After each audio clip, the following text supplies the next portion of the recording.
मशहूर वैज्ञानिक Albert Einstein ने कहा था, अगर मानवता और तकनीकी के बीच कोई संघर्ष होता है तो मानवता ही जीतेगी। इसका मतलब साफ था कि अल्बर्ट आइंस्टाइन ये मानते थे कि इंसान और मशीन के बीच संघर्ष जरूर होगा। आपने बॉलीवुड के रोबोट फिल्मों में इंसान और रोबोट की लड़ाई जरूर देखा होगा, जिसमें मशीन कुछ समय बाद इंसान की बात नहीं मानती और खुद से फैसले लेने स्टार्ट कर देती है और इंसानों के खिलाफ अपनी टीम खड़ी कर देती है और इंसानों पर हमला भी किया जाता है। अमेरिका में एक रिसर्च में ये पता चला है कि artificial intelligence company open AI के 3 अलग अलग मॉडल को अपना काम पूरा करके शटडाउन होने का निर्देश दिया गया, लेकिन तीनों एआई टूल ने ये आदेश नहीं माना और खुद को बंद नहीं किया। शटडाउन कमांड आर्टिफिशियल इंटेलिजेंस यह समझ गया था कि शटडाउन का मतलब अब काम नहीं करना। एआई ने बड़ी ही चालाकी से इग्नोर कर दिया। चलिए अब जानते हैं उदाहरण के तौर पर, जब हम किसी बच्चे को बोलते हैं सोने के लिए तो वह बस आंख बंद कर लेता है, मतलब सोता नहीं है।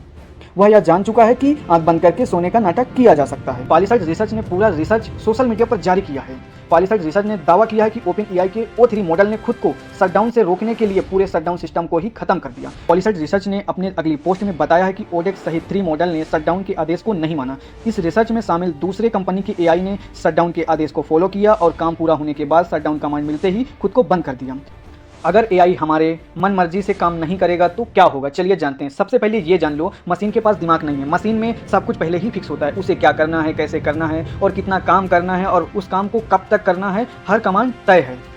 जैसे वॉशिंग मशीन में कपड़े को कितना टाइम तक धुलना है और उसके बाद कपड़े धुलने के बाद उस कपड़े को कितना टाइम तक सुखाना है, वो फिक्स है। इसी तरह फ्रिज में बर्फ़ कितने टाइम में बनेगी और किसी सामान को ठंडा करने में कितना टाइम लगेगा, सब कुछ तय है। लेकिन आर्टिफिशियल इंटेलिजेंस मतलब एआई में ऐसा नहीं है। एआई के बारे में यह दावा किया जाता है कि यह इंसानों की तरह सोचने वाला सॉफ्टवेयर है, जो इंसानों के डिसीजन से सीखता है और एक पैटर्न को देखकर अपने हिसाब से फैसले लेता है। दरअसल आर्टिफिशियल इंटेलिजेंस लगातार यह सीखता रहता है, इंसानों का दिमाग कैसे काम करता है, इंसान फैसले कैसे लेता है और प्रॉब्लम को सोल्व कैसे करता है, वो उसके पैटर्न से सारा कुछ सीखता रहता है। अब आपको ये समझना चाहिए कि एआई अगर खुद से सोचकर फैसले लेने लगेगा तो क्या होगा, चलिए जानते हैं। अगर मोबाइल में आर्टिफिशियल इंटेलिजेंस मतलब एआई का इस्तेमाल अधिक बढ़ जाता है तो एआई को ऐसा पैटर्न दिखता है कि किसी से आपको बात करने के बाद आपका मूड खराब हो जाता है, तो यह संभव है कि एआई बिना आपकी परमिशन से उस नंबर को ब्लॉक कर देगा। आपके मेडिकल रिपोर्ट से और आपके खान पान के पैटर्न से आर्टिफिशियल इंटेलिजेंस मतलब एआई को यह पता चल जाता है कि कौन सा खाना आपकी सेहत के लिए ठीक है और हो सकता है आप उसको ऑनलाइन ऑर्डर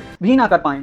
दोस्तों, आपको ये बता दें कि ऐसी संभावनाएं आने वाले 2-3 दशकों में हकीकत भी हो सकती हैं। अमेरिका की मशहूर कंपनी गोल्डमैन सैक्स ने अपनी रिपोर्ट में ये दावा किया है कि 2030 तक आर्टिफिशियल इंटेलिजेंस की वजह से मतलब एआई की वजह से दुनिया भर के 30 करोड़ लोग अपनी जॉब खो देंगे, मतलब बेरोजगार हो जाएंगे। एआई की 2 सबसे बड़ी घटनाएं जिसे सुनकर आप दंग रह जाएंगे, चलिए जानते हैं। एआई कंपनी एंथ्रोपिक के सबसे ज्यादा विकसित एआई मॉडल क्लाउड ओपस 4 ने रिसर्च के दौरान अपने एक इंजीनियर को ब्लैकमेल करने की कोशिश की। सुरक्षा जांच के दौरान एआई को जब बताया गया कि उसे बंद करके नया मॉडल लाया जाएगा, उसने धमकी दिया कि ऐसा हुआ तो इंजीनियर की सारी प्राइवेट जानकारी लीक कर देगा। इसी तरह अमेरिका के टेक्सास में 17 साल के युवक के मोबाइल की आदत छुड़वाने के लिए उसके घर वालों ने स्क्रीन टाइम सेट कर दिया ताकि वह समय समय से मोबाइल चला पाएगा। फिर लड़के ने इसका सोल्यूशन एआई चैटपार्ट से पूछा तो एआई चैटपार्ट ने सोल्यूशन के तौर पे उसे अपने माता पिता की हत्या करने की सलाह दी। ये घटना पिछले साल दिसंबर की है। इसके बाद उस एआई पर एफआईआर दर्ज किया गया और उसे बंद कर दिया। एआई को लेकर जो दावा किया जा रहा है, पिछले 2 वर्षों में एआई में बड़ा बदलाव आया है। उससे ये लगता है आने वाले 100-200 सालों में टर्मिनेटर और रोबोट जैसी फिल्में सच ना हो जाएं। एआई को बनाने वाले लोगों ने बताया है कि एआई इतना ताकतवर है कि वो अपने जैसे एआई को खुद बना सकता है। फ्रेंड्स, अगर ये वीडियो पसंद आई है तो लाइक करिए और चैनल पे नए हो तो चैनल को सब्सक्राइब कर लीजिए। मिलते हैं अगली वीडियो में, तब तक के लिए बाय, जय हिंद।